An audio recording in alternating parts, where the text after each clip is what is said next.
Hello guys, welcome to BS Vlogs. இன்றைக்கி நம்ம என்ன ரெசிபி பார்க்க போகிறோன்னா குண்டூர் சட்னி. இதை எப்படி செய்யலாம், அதுக்கு தேவையான பொருட்கள் என்னென்னு பார்க்கலாம் வாங்க. இதை செய்ய மீடியம் சைஸில் இருக்க 5 தக்காளி எடுத்து நான் நறுக்கி வச்சுட்டேன். அப்புறம் கொத்தமல்லி, தனியா,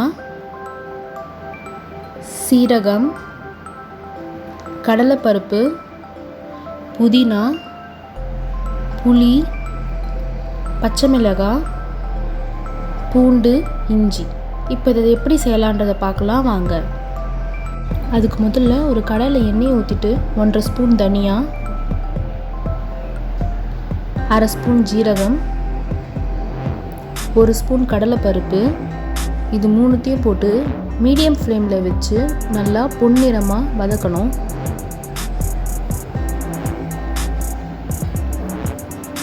அதுக்கப்புறமா ஒரு துண்டு இஞ்சி, 8 பல்லு பூண்டு போட்டுக்கிறேன்.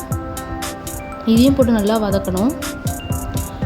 அதுக்கப்புறம் காரத்துக்கு நான் 8 பச்சை மிளகாய் சேர்க்குறேன். உங்களுக்கு வேணும்னா நீங்கள் எக்ஸ்ட்ராவும் சேர்த்துக்கலாம். அதுக்கப்புறமா நான் நறுக்கி வச்ச 5 தக்காளியை சேர்த்துக்கிறேன்.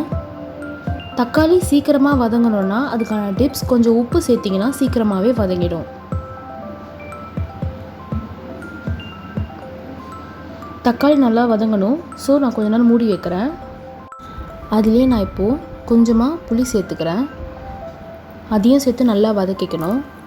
தக்காளி நல்லா வதங்கிடணும். ஸோ நான் இப்போ மறுபடியும் கொஞ்ச நேரம் மூடி வைக்கிறேன்.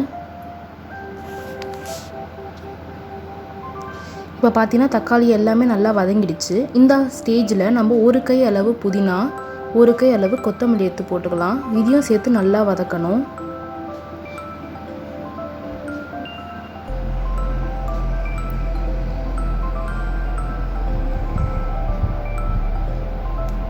இதையும் நான் ஒரு 5 நிமிஷம் மூடி வைக்கிறேன். இப்போ பார்த்தீங்கன்னா நல்லா வதங்கிடுச்சு எல்லாமே.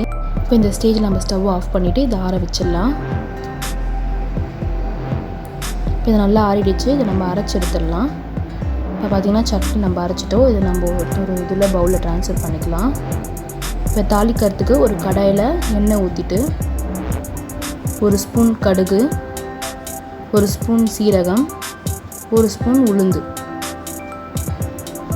இதில் நீங்கள் கொஞ்சம் பெருங்காயமும் சேர்க்கலாம். எந்த சட்னியாக தான் நீங்கள் பெருங்காயம் சேர்த்துனா அந்த சட்னி வந்து டேஸ்ட்டாக இருக்கும்.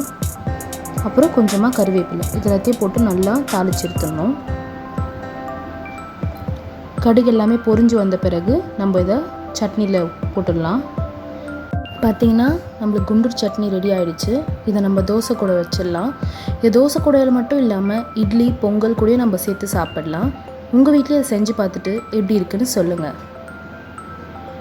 இந்த வீடியோ பிடிச்சிருந்தா லைக் பண்ணுங்கள், கமெண்ட் பண்ணுங்கள், ஷேர் பண்ணுங்கள்.